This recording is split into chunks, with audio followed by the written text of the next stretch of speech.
Welcome to Donmar TV News Channel. Sa FB Live broadcast, ipinakita ang maagang pagpasok ni Senator Panfilo Lacson sa kanyang opisina sa Senate of the Philippines. Dumalo si Lacson sa deliberasyon ng Commission on Appointments. Sa isang news release, ang pagbusisi sa tax laws at paghahanap pa ng ibang energy sources ang nakikitang solusyon ni Lacson upang masolusyonan ang patuloy na pagtaas ng presyo ng produktong petrolyo.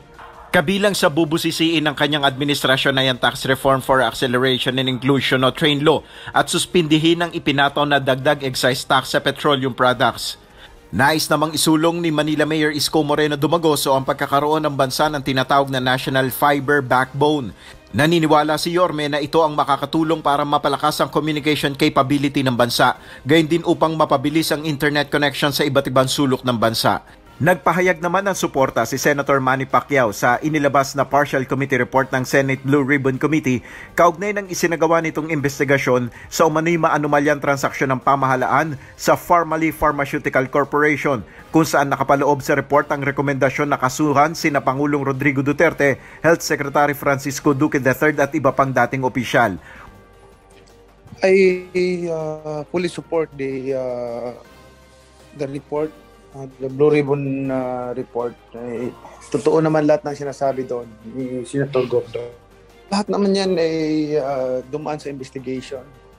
Umaasa naman si Leody de Guzman na agad na aaksyon ng Department of Justice sa naturang naging rekomendasyon ng Senate Blue Ribbon Committee. Dapat anyang kasuhan at tukuyin ang lahat ng sangkot sa anomalya. Sa kabila nito, naniniwala si de Guzman na hindi pa rin mangyayari ang pagpapanagot katulad anya na nangyari sa ibang nagdaang administrasyon.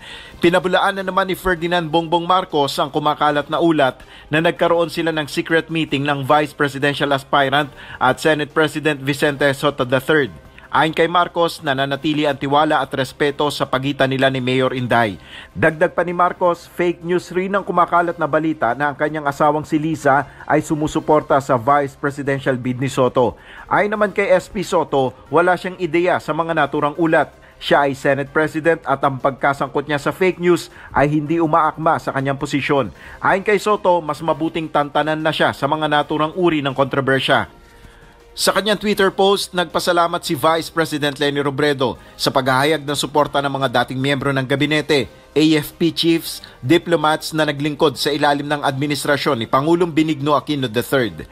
Naloloka ako sa sinabi ni Leni Robredo sa bakit ikaw, DCRH yan, di ba? I-replay ko pa, pero may nagsabi sa akin. So this is just like my preliminary assessment. And this is the reason why Leni Robredo should not be president. Again, this is the reason why Leni Robredo should not be president. Diyos ko, my God, do not make her the chief architect of foreign policy of the Philippines dahil disaster ang aabutin natin. Kung hindi man tayo, the future generations, do not let this woman sit in Malacanang for God's sake, for your children's sake, for the sake of the children of your children. Do not ever. Ito, bakit? Bakit ko to sinasabi? Ito, tinanong kasi siya about of course the South China Sea conflict, ganyan. And then parang merong ginawang analogy, yung yung Ukraine versus Russia. Ang sabi ni Leni Robredo, magiging Ukraine daw siya. Maliit pero lumalaban. Oh my God! Oh my God! This woman! Oh Lord! Ito ha, sabi niya, magiging Ukraine. Gusto daw niyang maging Ukraine ang Pilipinas. Ukraine! Ukraine! Tinanong siya, gusto mo ng gera? Sabi niya, ayaw niya. So bakit gusto mo ng Ukraine? Na maging Ukraine ang Pilipinas. Ito si Leni Robredo, gusto niya ang kanyang vision sa Pilipinas ay maging parang Ukraine tayo. Eh kung hindi ka ba naman ulo, alam mo ba Wala kang alam, Lenny, sa geopolitics. You should not be the chief architect. Lenny Robredo should never be the chief architect of our foreign policy. Kung ikaw ay magiging chief architect ng foreign policy, dapat maalam ka sa geopolitics. Ulo to si Lenny. Ano ba naman to? Gusto niya maging Ukraine yung Pilipinas? Ano talaga? Gusto mo talaga tayo mapahamak? Diba?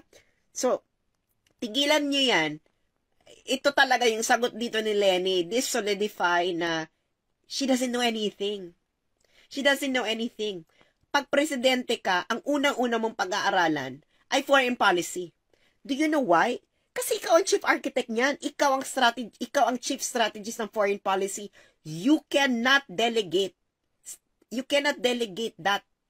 Na sabi mo, ikaw na mag-strategize ng foreign policy ng Pilipinas. You cannot delegate. You cannot do that. Ikaw ang chief eh. 'Di ba?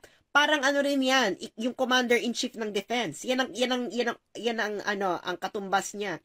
Ikaw ang commander-in-chief ng defense. Hindi mo pwedeng i-delegate yung pagiging commander-in-chief mo ng defense. Kasi ikaw ang pinaka-highest civilian authority. So, di ba yun ang supremacy of civilian authority over the military. Ikaw ang highest civilian authority. Bakit hindi-delegate? Ikaw yung binigyan ng power niya ng Supreme Court. And it is the same with foreign policy. Okay? Hindi ka po pwedeng maging chief architect ng foreign policy kung boba ka sa geopolitics.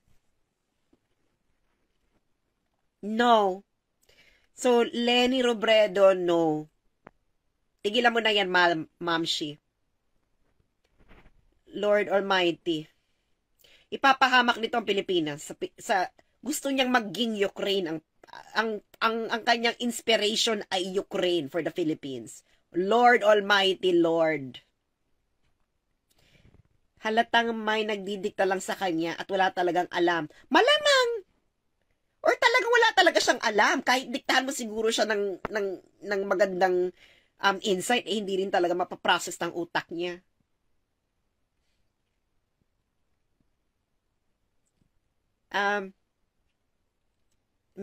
Sabi ni Alcohol, mechanism ni Lenny, di ubra, no! Guys, gusto nyo maging Ukraine ng Pilipinas?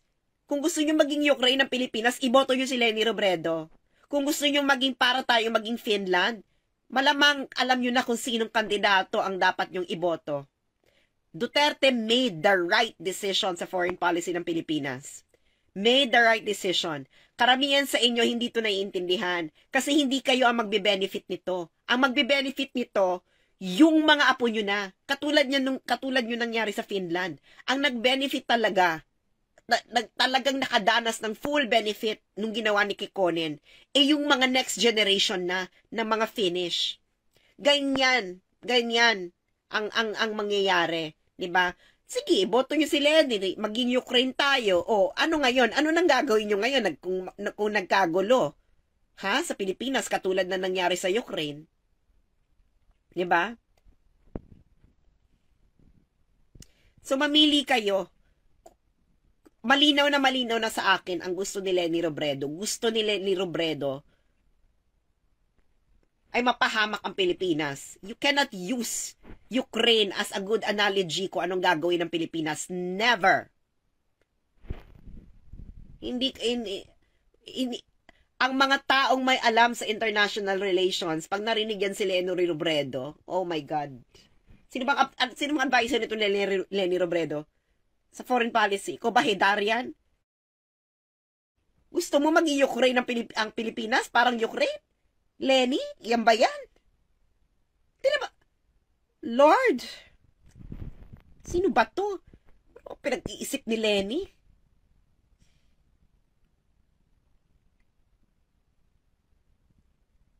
Walang gusto si Madam. She's a sock puppet. Correct. So guys, yun lang ha. Lenny Robredo wants the Philippines to be like Ukraine. No. No. Say no. For the sake of your apo, hindi kayong kasi ang foreign policy kasi, matagal lang effect nito eh. Okay? So yung marami sa inyo, nagalit kay Duterte sa ginagawa niya, magpasalamat kayo ginagawa ni Duterte. Dahil yung mga kaapu-apuhan ninyo, pag pinagpatuloy itong foreign policy ni Duterte, ay hindi mamamatay sa isang gera na hindi tayo dapat kasama.